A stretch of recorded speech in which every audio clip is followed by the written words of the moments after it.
বেসরকারি পর্যায়ে নিয়োগ বিজ্ঞপ্তিতে রীতিমতো এক ছোট লোকির নাম বেতন আলোচনা সাপেক্ষ। ছোট লোকি বললেও কম বলা হয়ে যাবে, এটা আসলে অপকৌশল। কেমন তা একটু পরেই খোলাসা করছি। আপনার প্রতিষ্ঠানে কর্মী প্রয়োজন, কর্মী নেবেন, আর সেই দিকে চেয়ে থাকে বহু সংখ্যক চাকরি প্রার্থী, অসহায় তরুণ যাদের ভবিষ্যৎ জীবনের স্বপ্ন নাড়া দেয় সব সময়, কিন্তু বাস্তবতা যে বড্ড নির্মম। আপনার দেয়া বিজ্ঞপ্তিতে আপনার কেমন লোক দরকার সেটা একদম সোজা সাপটা ভাষায় উল্লেখ করে দিয়েছেন। এই পাশ সেই পাশ, সেই অভিজ্ঞতা এই অভিজ্ঞতা, কতখানি স্মার্ট হইতে হইব, লম্বা কতটা, চওড়া কতটা হইলে ভালো হয়, কতক্ষণ ডিউটি, কত দিনের ছুটি, ইত্যাদি ইত্যাদি সকল যাবতীয় বিষয় আপনি পরিষ্কার করে বলে দিয়েছেন। খুব ভালো কথা, আপনার কেমন লোক চাই তা আপনি বলতেই পারেন, কিন্তু চাকরির বিজ্ঞাপনে বেতনের বেলায় আলোচনা সাপেক্ষে লিখে রেখেছেন কেন? আপনি কত টাকা পারিশ্রমিক তাকে দিতে প্রস্তুত সেটা কেন উল্লেখ করে দিচ্ছেন না? এটা কেন আগেই বলে দিতে পারেন না? আপনার কেমন কর্মী চাই তা ভদ্র ভাষায় আগেই উল্লেখ করে দিচ্ছেন, আর নিজে ঝামেলামুক্ত থাকতে চাইছেন যেন অপ্রয়োজনীয় কেউ আপনাকে বিরক্ত না করে।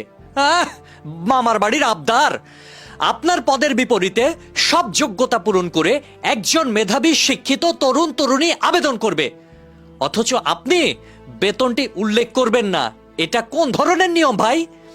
এই অপকৌশলের কারণ একটাই, সেটা হচ্ছে অসংখ্য বেকারের এই দেশে অতি কম পারিশ্রমিকে মানুষ পাওয়া যায়। এভাবে সহজেই তাদের শ্রম শোষণ করা যায়। একজন না করলে আরেকজন তো রেডি হয়ে আছে, আর এই সুযোগটাই আসলে আপনি নিচ্ছেন। বেতন না বললে আপনার ওখানে আবেদন করা এবং সশরীরে হাজির হওয়াটাও কারো কাছে অর্থহীন হয়ে যেতে পারে। এত আয়োজন করে যাওয়ার পর, চাকরির জন্য উপযুক্ত নির্বাচিত হওয়ার পর আপনার প্রস্তাবিত বেতনের অঙ্ক শুনে তার কাজ করার ইচ্ছাটা নাও থাকতে পারে, কারণ আগেই বেতন কত তা উল্লেখ না করে আপনি আমার সময় নষ্ট করেছেন, এবং অসংখ্য চাকরি প্রত্যাশী বেকারের দুর্বলতার সুযোগ আপনি বেশ ভালোভাবেই নিচ্ছেন, যার অধিকার আপনাকে কেউ দেয়নি। এ যেন বেকারের ঠাসা দেশে এক ধরনের উপহাস। হাতে গোনা ভালো দুই একটা কোম্পানি ছাড়া সবাই চাকরি প্রত্যাশীদের অমানসিক পরিশ্রমের বিপরীতে বেতনের হতাশাজনক অঙ্কই প্রকাশ করেন, অথচ আপনারা এমন ভাব ধরেন যে এটাই দিচ্ছেন দয়া করে।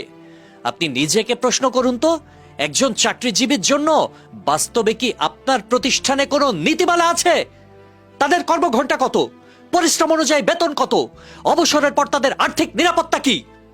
মৌলিক এই সমস্যাগুলোর সমাধান কি তা আপনার কাছে আছে? বাস্তবতা এমনই নির্মম যে এসব নিয়ে স্বচ্ছ কোনো ধারণাই আপনাদের নাই। সুযোগের সদ্ব্যবহার করে আপনাদের এই শোষণ বন্ধ হোক।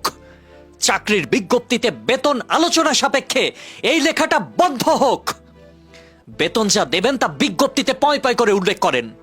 আপনি যেমন যোগ্যতা অনুযায়ী আপনার পছন্দ মতো লোক নিয়োগ দেওয়ার অধিকার রাখেন, চাকরি প্রার্থীরাও তার অধিকার রাখে তার বেতন কত হবে সেটা জানার। বেতন পছন্দ হলে চাকরি প্রার্থী আবেদন করবে, বেতন পছন্দ না হলে করবে না। হিসেবটা এভাবেই বরাবর হোক।